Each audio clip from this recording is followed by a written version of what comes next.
Swayam Prabha. Digital India. Educated India.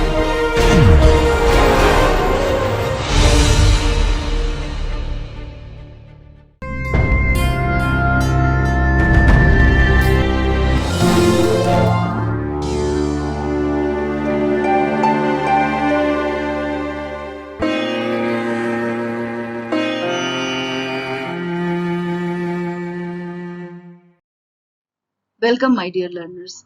This is a video for the subject of education, for the course of Bachelor's in Education and for the paper of Educational Technology. This video lecture is based on teaching learning strategies and materials, and in this particular session, we will be discussing the difference between linear and branch programming. This video lecture is recorded by Dr. Iram Khan. The course coordinator and the presenter of this particular video is Dr. Iram Khan from Jamia Millia Islamia, New Delhi. The academic expert or the reviewer of this video is Professor Jasim Ahmed from Jamia Millia Islamia, New Delhi. This video is produced under the project DTH Swayam Prabha Channels of Ministry of Education, Government of India. Welcome, my dear learners. I am Dr. Iram Khan, Assistant Professor at Institute of Advanced Studies in Education, Faculty of Education, Jamia Millia Islamia, New Delhi. Today, we will be continuing the topic which is teaching learning strategies and materials, and here we will be discussing the difference between linear and branch programming styles. The objective of this session is to elaborate the differences on the basis of various components and attributes between the linear and branched programming styles. So let us try to compare between the linear and branched programming, which are the two most important styles of programming or the program instructions. We will be seeing that what are those important aspects on the basis of which we can make a comparison between the linear and branched programming. So we all know the first point, which is that who has propagated the linear programming and the branch programming. So the first point starts with that only. Linear programming was propagated by V.F. Skinner and branch programming was propagated by Norman A. Crowder.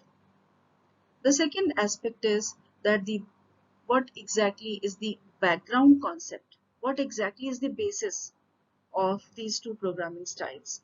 So the linear programming has a basic aspect which is operand conditioning. So it is based on operand conditioning, and branch programming has the basis on eclectic style of programming. Then the next is that what exactly is the size of steps or the size of the frames. On the basis of the size of frames, we can see that in the linear programming, the frame size is very small, which is nearing about 10 to 15, or most of the times you can find that the frames are not more than 20 to 25 words. But on the contrary, in the programming which is branching style, we will find bigger steps or bigger frames, larger frames. They can be sizing up to 2 paragraphs, 1 or 2 paragraphs, or even they can be of 1 page. So a bit much information is provided in every step, and which is considered as the frame. So in the linear programming, small steps or small frames are given. In the branching programming or branch programming, we provide bigger frames for bigger steps. And then if we talk about the number of steps, you can find in the linear programming, the number of steps can be more because the frame size is small, so number of steps can be many. So we can have much more number of steps in the linear programming in comparison to the branching programming. In branching programming or branch programming style, we can find the number of steps to be smaller. So these are those 4 points. Let us go ahead with the certain other points on which we can make a comparison between the linear and branching programming style. The next point is, what exactly is the rule for sequencing? In case of linear programming, logical subject matter analysis is done. Here, in case of branching programming, again, logical subject matter analysis is done. So in both of the cases, we can see that the subject matter is analyzed in a very logical way. It is arranged in a logical way. So this is something which is common in both. Logical subject matter analysis is given.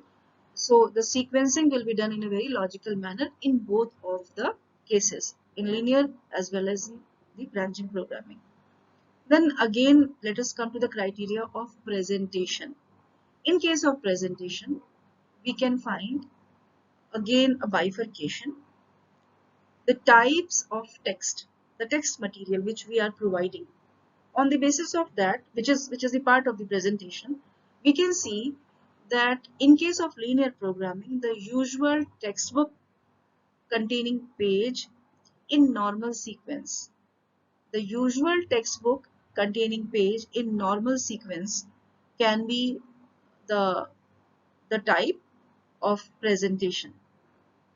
In case of branching programming, like in case of scrambled book, we get the content. The pages do not follow the normal sequence, because we have seen that here in this case, in the branching programming style, if there is a incorrect response, there will be remedial measures, and this remedial measures can lead the learner to some other page where the information is elaborated. Information related to the incorrect response is elaborated. So redirection can be done. So here you can find the scrambled book kind of response. The sequence is scrambled. But in the case of linear programming, you will find very sequential. One first page, then to second. Like in case of a textbook, we move from one page to another and then to another. The same type of sequencing is followed in the linear programming. Then if we are using a teaching machine or any type of machine for running the programming, then in case of linear programming, the teaching machine can be very simple. It can be using the simpler steps, and it involves less cost.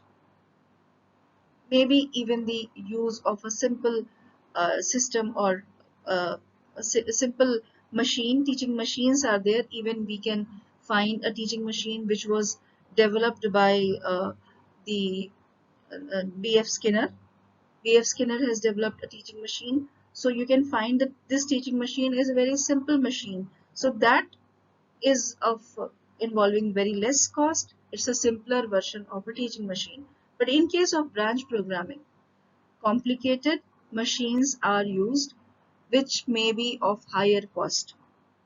So this is another difference. Then how we are going to receive the response mode.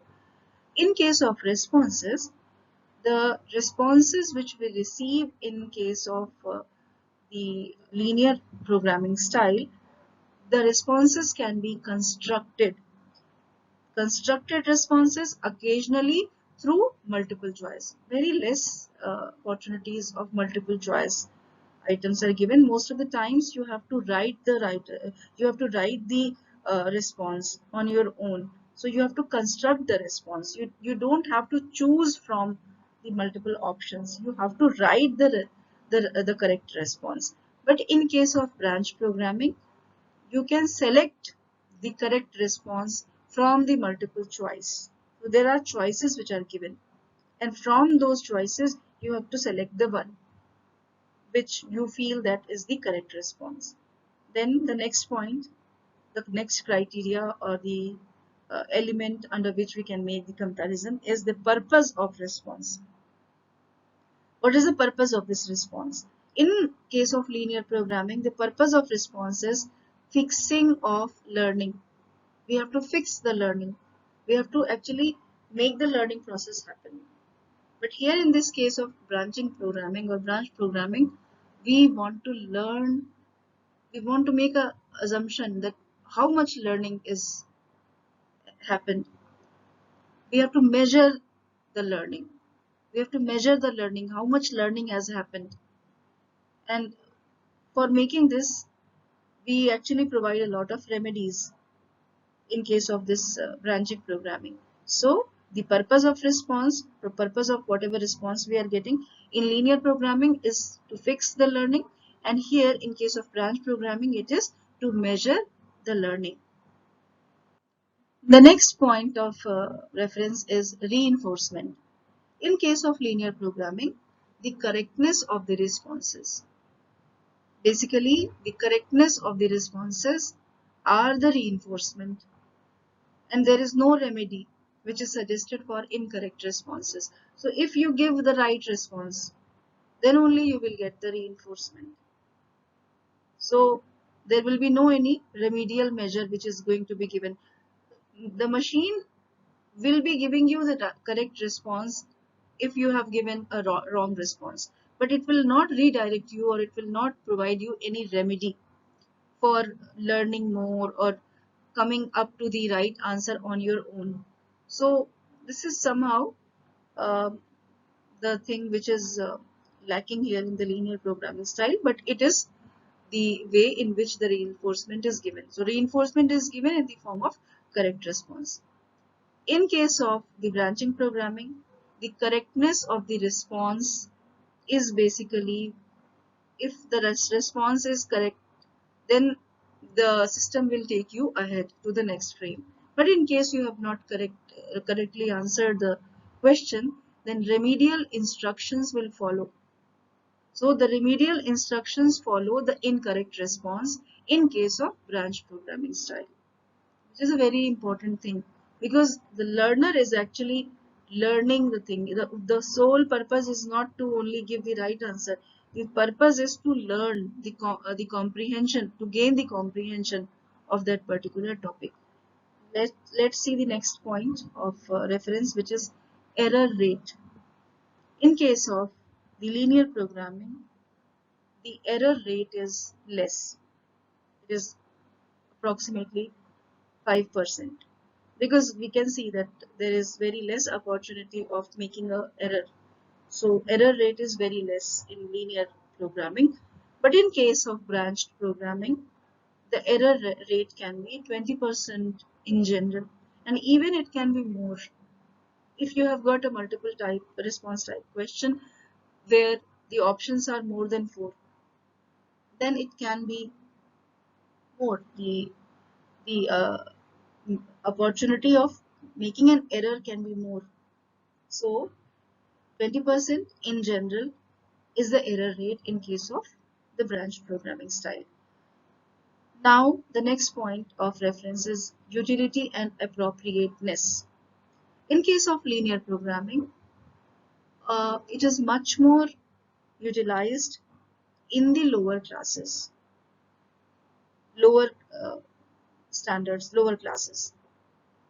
Branch programming is much more utilized or much more appropriate in case of higher classes. In case of linear programming, knowledge and understanding the objectives is a little bit lower, towards the lower end. But here in case of branched programming, higher order teaching objectives can be created and be prepared. In case of linear programming, it is very much utilized, or you can see the reflection in the correspondence education. Linear programming style can be reflected in the correspondence education systems. And in case of branch programming, the remedial teaching in correspondence education. If the correspondence education system is providing you remedial teaching, then you can consider it as a branch programming style. Otherwise, it is not, because remedial measures or remedial instructions are the must in case of branch programming. In case of linear programming, the students who are the part of this linear programming can be the normal ones, or maybe the the students who are at the lower side or slow learners, they can also be using this linear programming style. But in case of branch programming, you can even utilize the services of branch programming on the talented and very creative students, because that particular style assists them to enhance their knowledge to multiple extents. In case of linear programming, more basically it is very useful in case of concept formation. The concept formation can be studied in a better way, and if you want to make comparison between the concepts, if you want to make a proper difference between two concepts which are near, like very much near to each other, you want to make the discrimination, you want the learners to make discrimination, differentiation between the two, then you have to go for the branch programming style. Because here in this linear programming style, even if you are making a rote memorization, you will be in a position to answer. But here in case of branch programming, the rote memorization is less useful, and understanding and comprehension is the uh, more focused aspect. In case of linear programming, you can find its best use in teaching of facts, definitions, and the basic skills, because there somehow children used to memorize, or they used to actually cram the facts, definitions, and basic skills. But in case of branch programming, you can utilize the services of branch programming beyond the learning of facts or definitions or basic skills. Even if you want to make various processes understood by the students, various processes and phenomena, those things which involve a lot of complicated steps, a lot of complicated processes which are involving, and many concepts are together added on, and then a sequence of information is given. Those type of complicated information, if you want to give to the students, you want to provide them learning of those type of uh, related concepts, then you should go for the branch programming style, because if they will do any error, then they will get the remedy instantly, and then they will be in a better position to understand the various concepts on and their relationships in a better way. So these are few of those comparisons, the points in which we can differentiate the linear programming style with the branched programming style. So we have seen in this session that what are the basic difference between the linear and branched programming styles. We have seen all those important point of reference on which we can differentiate between the linear programming style and the branch programming style. Both are important to learn, and both have got their own utility. Uh, both have got the significance. One is important for the smaller classes, and the other one, the branching programming style, is more useful for the higher standards. And the utility is immense. Both are utilized by people in terms of providing information to different levels. So we can't say that one is better from the other. Basically, both have got their own utility, and on the basis of whatever is the requirement of the situation, the teaching learning situation, we have to employ the linear programming style and the branch programming style. So this was all for this today's lesson, today's topic. These are few of those references and the suggested links which were used while the development of this session. Let us see each other in another session another time. Thank you so much. Dear learners, we were watching a video on the topic which is based on teaching learning strategies and materials. And in this lecture, we saw the difference between linear and branch programming. This video lecture was recorded by faculty at home during the homebound situation of COVID-19 pandemic using minimal technical resources. Technical errors, if any, are unintentional and may please be ignored. For any queries with regard to this lecture or broadcast, kindly send your email to techsupport@dth.ac.in. Thank you so much.